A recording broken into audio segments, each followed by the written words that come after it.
మత్తయి 7వ అధ్యాయము.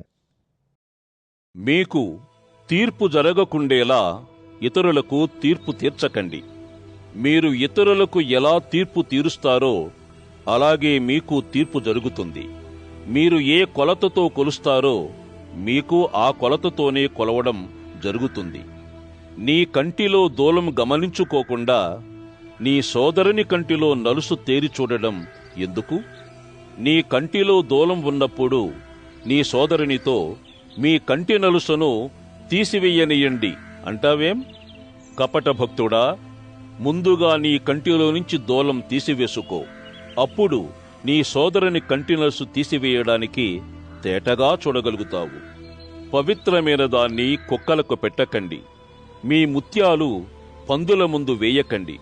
అలా చేస్తే అవి వాటిని కాళ్ల క్రింద తొక్కి మీ మీద పడి మిమ్మలను చీల్చివేస్తాయేమో. అడగండి, మీకు ఇవ్వబడుతుంది. వెదకండి, మీకు దొరుకుతుంది. తలుపు తట్టండి, అది తెరవబడుతుంది. అడిగే ప్రతి ఒక్కరికి లభిస్తుంది. వెదికే వ్యక్తికి దొరుకుతుంది. తట్టే వ్యక్తికి తలుపు తెరవబడుతుంది. మీలో ఎవరైనా సరే కొడుకు రొట్టె కావాలని అడిగితే రాయిని ఇస్తారా? చేప కోసం అడిగితే అతనికి పామునిస్తారా?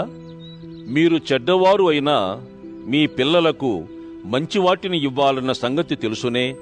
అలాంటప్పుడు పరలోకంలో ఉన్న మీ తండ్రి తనను అడిగేవారికి మరి నిశ్చయంగా మంచివి ఇస్తాడు గదా. కాబట్టి అన్ని విషయాలలో మనుషులు మీకు ఏమి చెయ్యాలని ఆశిస్తారో అదే వారికి చేయండి. ధర్మశాస్త్రము, ప్రవక్తల ఉపదేశసారము ఇదే. ఇరుకు ద్వారంలో ప్రవేశించండి. నాశనానికి దారితీసే ద్వారం వెడల్పు, దారి విశాలం. ఆ ద్వారంలో చాలామంది ప్రవేశిస్తారు. ఎందుకంటే జీవానికి దారితీసే ద్వారం ఇరుకైనది, దారి కష్టమైనది. దాన్ని కనుగొనేవారు కొద్దిమందే.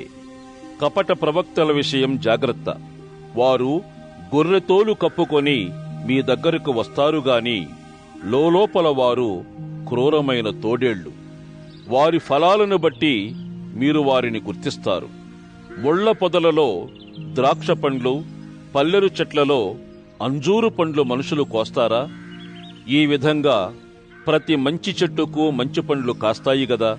పనికిమాలిన చెట్టుకు పనికిమాలిన పండ్లు కాస్తాయి. మంచి చెట్టుకు పనికిమాలిన రకం పండ్లు కాయడం అసాధ్యం. పనికిమాలిన చెట్టుకు మంచి రకం పండ్లు కాయడం అసాధ్యం.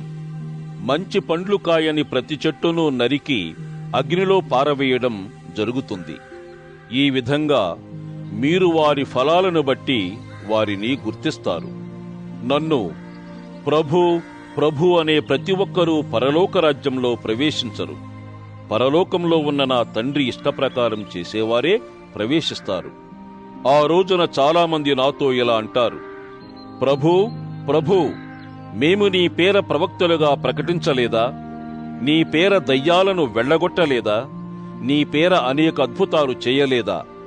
అప్పుడు నేను వాళ్లతో ఇలా అంటాను, అక్రమకారులారా, మీరు ఎన్నడూ నేనెరిగిన వారు కారు. నా దగ్గర నుంచి పొండి. అందుచేత ఈ నా మాటలు విని వాటి ప్రకారం చేసేవారినెవరినైనా బండ మీద తన ఇల్లు కట్టుకున్న తెలివిగల మనిషితో పోలుస్తాను. వాన కురిసింది, వరదలు వచ్చాయి, గాలులు వీచి ఆ ఇంటి మీద కొట్టాయి. అయినా ఆ ఇల్లు కూలిపోలేదు, ఎందుకంటే అది బండ పునాది మీది ఇల్లు.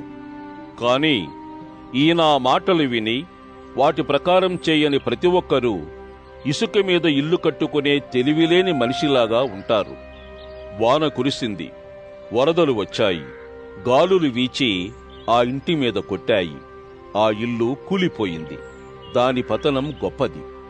యేసు ఆ మాటలు చెప్పి ముగించిన తరువాత ప్రజలు ఆయన ఉపదేశానికి ఎంతో ఆశ్చర్యపడ్డారు. ఎందుకంటే వారి ధర్మశాస్త్ర పండితుల్లాగా కాక అధికారం గలవాడిలాగా ఆయన వారికి ఉపదేశించాడు.